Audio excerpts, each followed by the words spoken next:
Nefia, tu te souviens du début de l'année de 2025? Effectivement, j'ai été confrontée de près à des accidents de la route impliquant des animaux. Ça a commencé par Uji, une jolie chartreuse qu'il m'arrivait de temps en temps de garder sur Bagnères de Luchon, et ça continue avec Milky, une jolie tigrée qui est le chat de ma maman. De plus, j'ai constaté qu'un grand nombre d'animaux sauvages en étaient aussi victimes. Je vais vous partager une expérience personnelle que j'ai vécue cet automne. J'habite à Bagnères de Luchon et je souhaitais me rendre en voiture aux Granges d'Astaut. Ce matin-là, j'étais tellement impatiente d'arriver sur les lieux que je ne respectais pas les limitations de vitesse. Soudain, un écureuil a traversé la route. J'ai freiné, mais la vitesse à laquelle je roulais ne m'a pas permise de m'arrêter. Une fois que j'ai franchi l'endroit où il se trouvait, j'ai regardé dans mon rétroviseur et la route était tout à fait normale. J'étais soulagée, mais j'ai quand même fait demi-tour, car il aurait pu être blessé au bord de la route. Après quelques longues minutes de recherche, je ne l'ai pas retrouvé. On peut dire que ce matin-là, cet écureuil a eu énormément de chance, car il aurait pu perdre la vie à cause de mon excès de vitesse. Je vous présente Milky. En mars 2025, elle a été victime de la route. Elle a survécu, mais son bassin s'est fracturé. Sa clinique vétérinaire n'était pas en capacité de réaliser l'intervention chirurgicale, alors ses propriétaires ont dû la mener dans une clinique plus spécialisée. Aujourd'hui, Milky est en pleine forme. Uji, elle, n'a pas eu la chance de Milky. Je m'appelle Rosie et j'étais la maîtresse d'Uji. Uji était une petite chatte que nous avions eue à environ 6 mois, qui était une chatte chartreux, de race chartreux. Elle était trop mignonne, très câline, très, très douce et elle avait à la fois un défaut et une qualité, elle me suivait partout. Alors Uji avait donc cette manie de sortir souvent et de traverser la rue avec des voitures qui n'ont pas toujours la facilité de rouler doucement. Le 15 janvier 2025, nous sommes partis pour la journée à Toulouse et c'était dans le début d'après-midi, il me semblait, vers 13h, 14h. Un coup de fil du vétérinaire de Saint-Mamé, le docteur Kemener, nous a appelé en nous disant que une dame qui s'appelait Claire, avait amené J lourdement accidenté. Pourquoi il nous a appelé? Évidemment, puisque nous avions fait pucer notre chatte.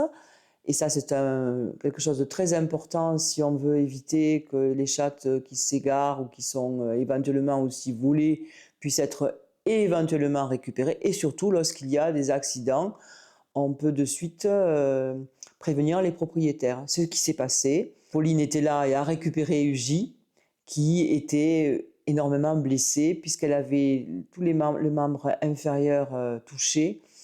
Le docteur Kemener n'a pas pu déceler vraiment quelque chose de très précis, puisqu'il a de suite éventuellement vu que les fonctions motrices pouvaient être touchées, mais ça pouvait être aussi plus ou moins léger.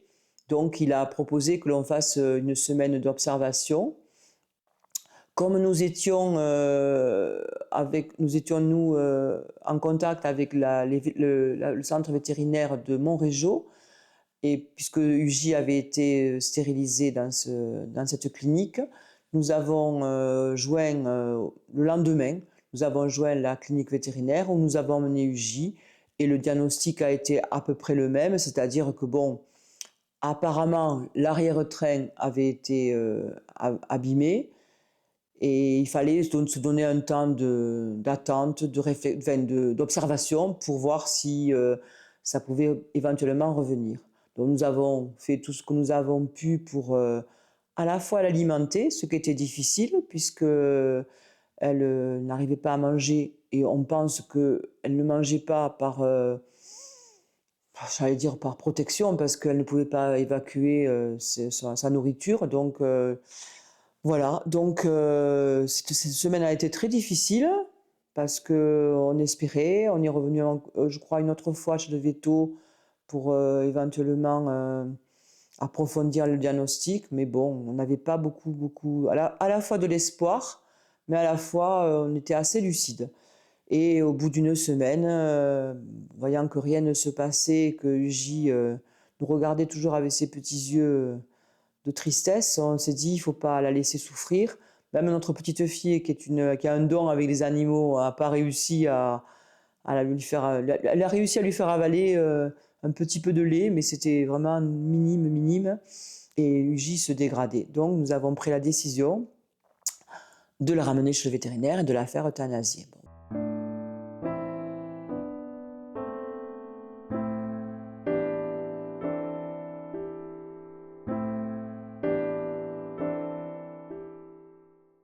Je pense que ce qu'il faut arriver à faire, d'une part, c'est, avec les animaux qu'on aime, les faire pucer pour pouvoir éviter, être contacté au cas où, quel que soit l'événement, et ensuite faire en sorte que, il me semble que quand on a un animal jeune, il faut éviter que cet animal ait passé trop de temps à l'intérieur de l'habitation, si on veut que cet animal puisse après explorer l'extérieur. Nous, c'était le cas. Elle a vécu 6 mois dans un habitat fermé, donc avec aucune notion du danger, des dangers extérieurs. Elle se méfie un peu des chiens, mais je n'en sais trop rien puisqu'on n'a pas eu d'aventure avec un animal de race canine. Mais les voitures, pour elle, c'était quelque chose de pas du tout dangereux. Et on la voyait souvent, et les voisins nous l'ont même dit, on la voyait souvent arrêtée au milieu de la route. Donc et la voiture arrivait, et souvent, moi j'ai vu les voitures freiner devant Uji. Donc je pense que l'éducation, ou disons, il faut que les animaux puissent être habitués à l'extérieur si on veut qu'ils vivent à l'intérieur, à l'extérieur. Parce que Uji vivait quand même beaucoup aussi à l'intérieur. Elle adorait les canapés, les coussins et le lit, mais elle aimait bien sortir aussi. Voilà, donc je pense que cette prévention, cette habitude de donner aux animaux l'habitude du danger est pour moi, à mon avis, primordiale. Les chats ne sont malheureusement pas les seules victimes de la route. Les chiens en font aussi partie.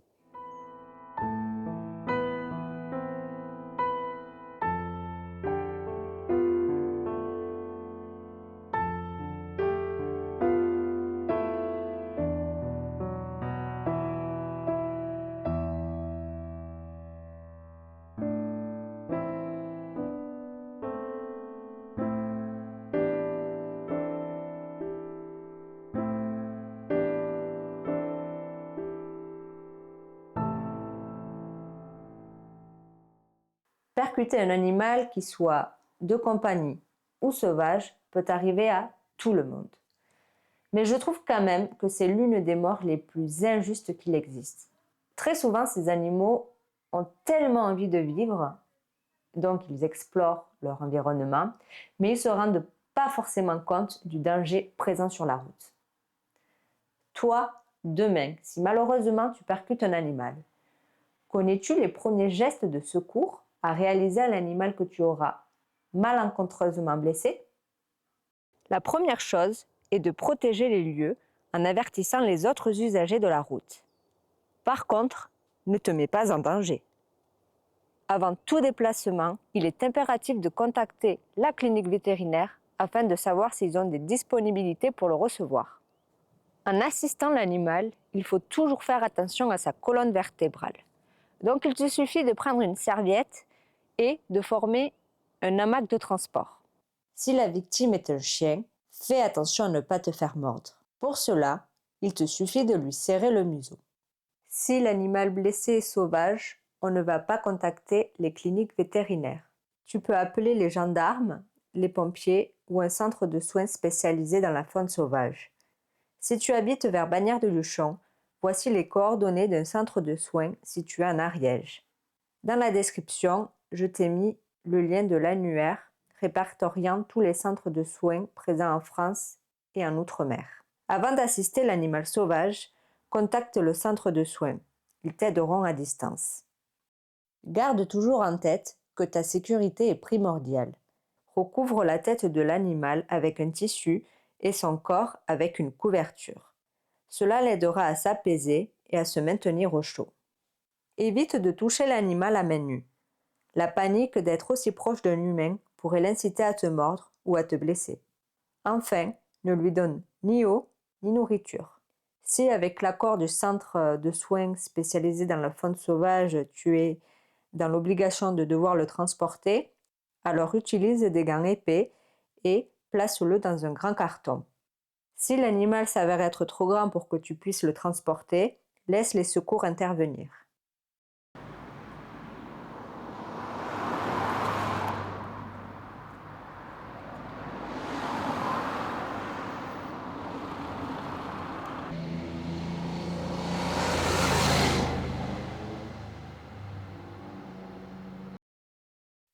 Pour ma survie, s'il vous plaît, ralentissez.